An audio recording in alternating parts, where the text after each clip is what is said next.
Thank you everybody for tuning in today. We have a special guest I want to introduce here in 1 second. He's very much involved in the subject of gold and gold investments, something that I've talked about for a long time and have been involved in for many, many years. My guest today is Stephen Macaskill, and he's the CEO of Amagi Metals. Stephen, welcome to our program today. Hi, Dr. Paul. Thank you so much for having me.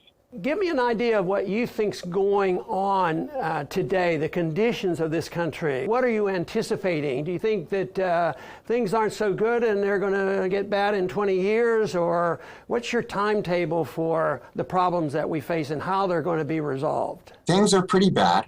However, my opinion has changed over the last 2 years. 2 years ago, I was extremely pessimistic. I think that there are still a lot of problems. Since the beginning of 2013, the stock market has increased by 39%. It's at an all-time high, and yet the U.S. economy is at a 5-year low. And so something clearly isn't right. We have seen a huge expansion of the monetary base, but the money supply has not started to be impacted by that expansion from the monetary base. And I think we're going to start seeing that in the next few years. The reason why I'm not as pessimistic as I was before, and that's because I think technology is starting to take over, especially when it comes to decentralizing technologies such as Bitcoin. And so I think that as we start transitioning over to these decentralizing technologies, we're going to wake up one day and look at the government and the banking system that they have and just forget about it, stop using it, because they've have an antiquated dinosaur banking system that I think is slowly being phased out. And what I like to say is that we're currently undergoing the largest nonviolent human revolution the world has ever seen. But there's still a lot of cash out there, especially the people who qualify and who can go directly to the Fed. I mean, there's a ton of cash reserves, and but the individual also has some cash. And looking at this, people on a one-to-one basis say, you know, what do I do with it? They could literally hold cash just for emergencies, or they might have a cash account. And they say, well, I don't think it's a good time to buy stocks, bonds. It looks like the bonds have been in a bull market for 40 years almost, and bonds come and go. So my guess is, since you're in the business, you might say, well, if you all have all this cash and we anticipate these problems, maybe you ought to own a little bit of gold. That was my concern in the 70s when gold was $35 an ounce, and I thought it was a good idea to buy a little bit of gold. So would that be your advice to the average person now if they have extra cash on what they might do as an investment? Oh, absolutely. I think that, as you said, the stock market is definitely a sign of a bubble. There's definitely a sign of a bubble in student loans. Real estate prices are creeping back up to all-time highs. So, of course, gold is what I consider very cheap right now. Definitely store your wealth. Gold is a great storage of wealth. And then I also recommend possibly putting some money into Bitcoin. Maybe not much. If you don't have any money in Bitcoin, put $20 worth. Test it out. I think that it's the future of money. I have two questions about the Bitcoin. Why do you think the Fed has been more tolerant of this? Because, you know, when it was first coming out, most people, including myself, would think, well, if it ever becomes practical that we can, get around using the dollar, they're going to come down hard on this. What is your assumption on why they have not done that? Matter of fact, they're halfway friendly about the Bitcoin. Yeah, there's actually an FOMC meeting recently where 25% of the meeting was dedicated to Bitcoin. And I think a big reason why is that the government right now is currently in a corner. Bitcoin allows or prevents the ability for politicians to print massive amounts of money for warfare and welfare. So it can cut off government's ability to have lots of power.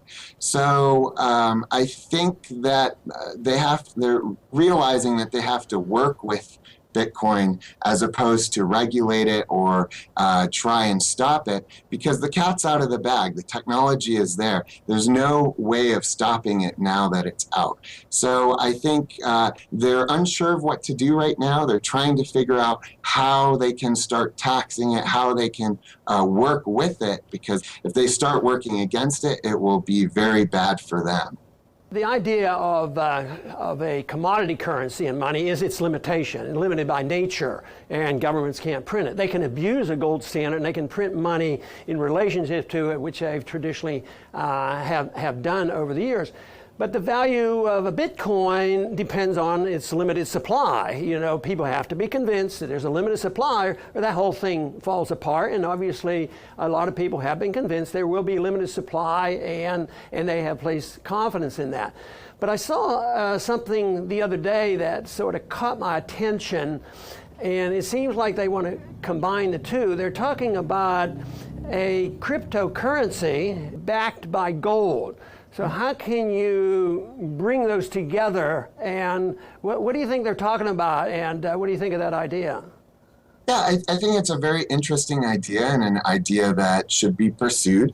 The only criticism I would have of it is that that requires a central location with gold that must be stored, with managers that must audit the gold, and so there are fees involved. There's definitely risks, especially with a centralized location. Whereas cryptocurrency or Bitcoin, the whole purpose and the benefits of it is that it's a decentralized system, that there's no central point of attack, that a vault cannot be compromised in any way. And the technology, the decentralizing technology behind Bitcoin certainly gives it value, and also the mining infrastructure behind it. On the Bitcoin, there's a little bit of mysticism there. Not so much that it's not authentic and all, but it's mystical for a person like myself. I like to compare Bitcoin or cryptocurrency to something like Wikipedia. Most people don't know how the back end of Wikipedia works, but anyone in the world can contribute and be a part of it and make it better. And Bitcoin is open source like that, where anyone in the world can contribute to it and be part of it, and it's completely voluntary. And now it's the largest computing network in the world. Do you have more emphasis on one type of gold than another? Bullion coins, numismatic coins, or silver versus gold? Or is there a special thing that you emphasize? Yeah, we sell gold, silver, and platinum. I think we emphasize mostly silver right now. However, it really depends on what your needs are. You know, if you're traveling around the world, then coins, as opposed to bars or rounds. And so, but we do usually stick to bullion over numismatics. And we may also open up a Bitcoin exchange in the next 2 months, where individuals can buy or sell Bitcoins with us. I don't think there's any disagreement between you and me about our conditions. I've been worried about our conditions for a long time, and yet things could stay together for a while longer. They always seem to stay together longer than we anticipate.